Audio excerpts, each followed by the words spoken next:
안녕하십니까. 오늘 시험 보시느라고 정말 고생 많으셨습니다. 이제 32회 공인중개사 시험 부동산학개론 출제 경향 분석 그리고 문제풀이를 한번 해보도록 하겠습니다.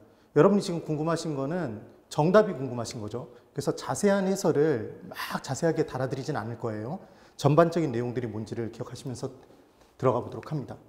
자, 이제 첫 번째로 출제 경향 분석 및 시험 총평이 있어요. 총론부터 시작해서 감정평가론까지 이제까지 우리가 공부했던 문항수대로 거의 비슷하게 나왔어요. 제가 강조했던 동형 모의고사의 문항수대로. 그래서 총론에 세 문제가 나왔는데 이 세 문제가 난이도가 하에 가까웠어요. 한 문제 빼놓고는 기숙사 부분의 문제 빼놓고는 하라고 보셔도 되고요. 난이도는. 그 다음 경제론 부분에 6문제가 총 나왔었고 난이도는 하하고 중이 섞여 있었다고 보시면 됩니다. 상난이도는 거의 없었고요. 그 다음 시장론은 4문제가 나왔는데 4문제. 이 부분의 난이도는 중 정도라고 보시면 돼요. 그 다음 정책론도 4문제가 나왔는데 난이도가 중하 정도라고 보시면 되고 투자론 부분에서 6문제가 나왔습니다. 얘는 상급의 문제도 있었고 중급의 문제도 있었고 하급의 문제도 있었는데 전반적으로는 중이라고 보는 게 맞을 것 같아요.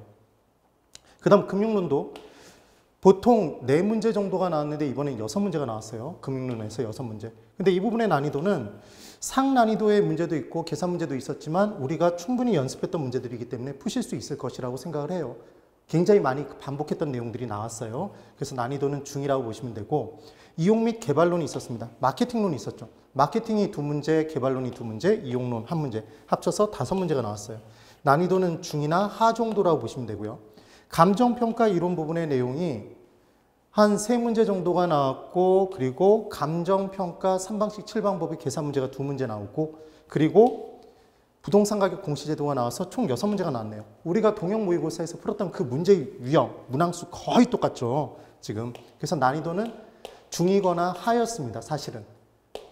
그래서 이제 계산 문제 및 타과목 출제 비중을 한번 따져볼게요. 계산 문제는 우리가 동형 모의고사를 풀 때 제가 40문항 중에서 약 9문항에서 11문항 정도를 계산 문제를 연습을 시켜드렸어요. 그 계산 문제가 거의 비슷하게 나왔죠.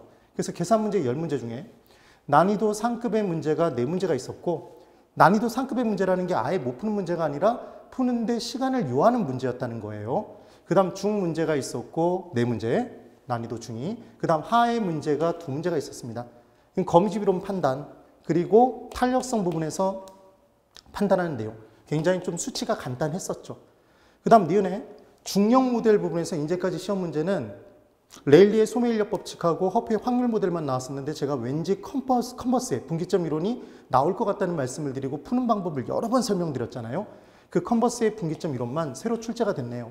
그 다음 나머지 문제들은 기출문제를 거의 대부분 다 응용해서 출제가 됐어요.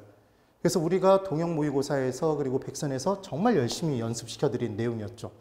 그 다음 타과목 출제 부분이 공법하고 세법에서 공법의 한 문제 정도, 세법 관련 한 문제가 나왔는데 세법의 이 한 문제는 너무 쉬웠어요.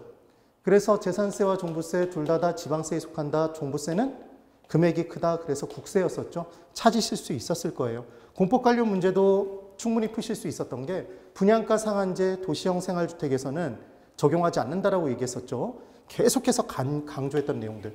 이렇게 문제가 나왔었네요.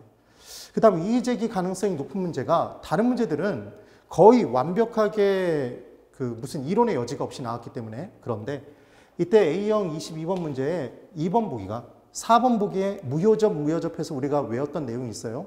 그래서 무차별 곡선과 효율적 전선이 접하는 점. 그게 최적 포트폴리오. 그럼 4번은 명백히 맞는 문장이에요.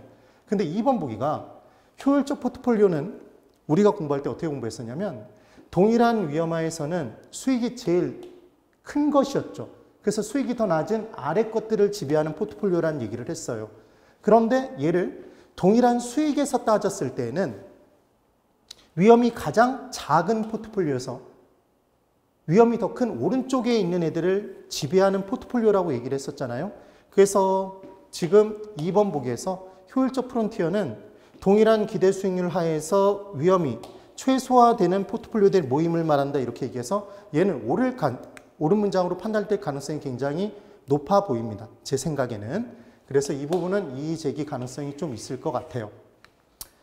네, 수험생 여러분 정말 고생 많으셨습니다. 얼마나 힘들게 시험을 보셨을지 저는 정말 정확하게 알고 있어요.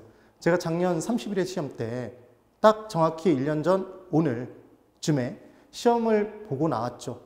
그래서 정말 긴장이 저도 됐었어요.